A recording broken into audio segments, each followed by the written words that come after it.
He knew Diego had changed positions the moment he fired that bullet. He would be already zeroing in on one of the two snipers in the trees.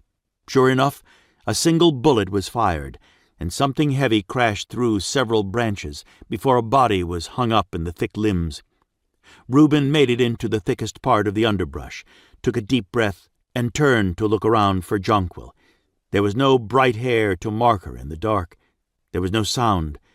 He inhaled and took in the subtle fragrance of coral, honeysuckle, and daffodils. Very subtle, almost non-existent, although he'd known her anywhere.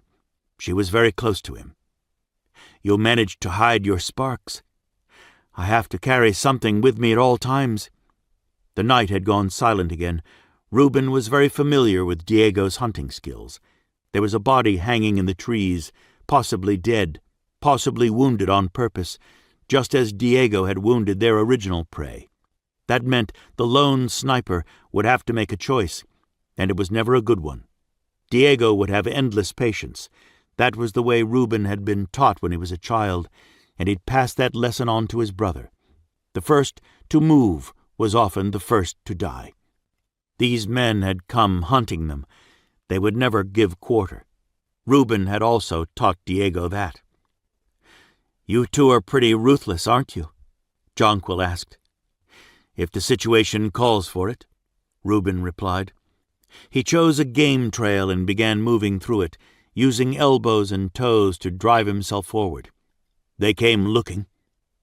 He felt rather than heard Jonquille behind him. He was extremely aware of her presence now. She was very small and could move much faster than he could through the smaller game tunnels, but she never closed the gap between them. A rabbit veered away from a downed tree trunk just across the stream from where Diego was hunting the last of the snipers before he went after the wounded squirrel man. Rubin instantly froze, his gaze on the rabbit. The rabbit stood on its hind legs and looked inquisitively at the tree trunk. Rubin did the same. "Diego, stay very still. You're being hunted. This is most likely a 5-man team, maybe larger. We assume they sent a small team after Jonquille, but there are more than the 2 snipers, and the one with the device, seeding the clouds. I'm putting eyes in the sky." Diego didn't answer, but Rubin felt his acknowledgement. "Jonquille, stay curled up tight. They might try again to draw you out. I'm going hunting." "I'm capable of hunting. I'm not staying here safe while the 2 of you track these men, especially if you believe they were looking for me." "Do you recognize anything about them?" "No." She was adamant, and Rubin believed her. He tuned his mind to the trees and the owls there.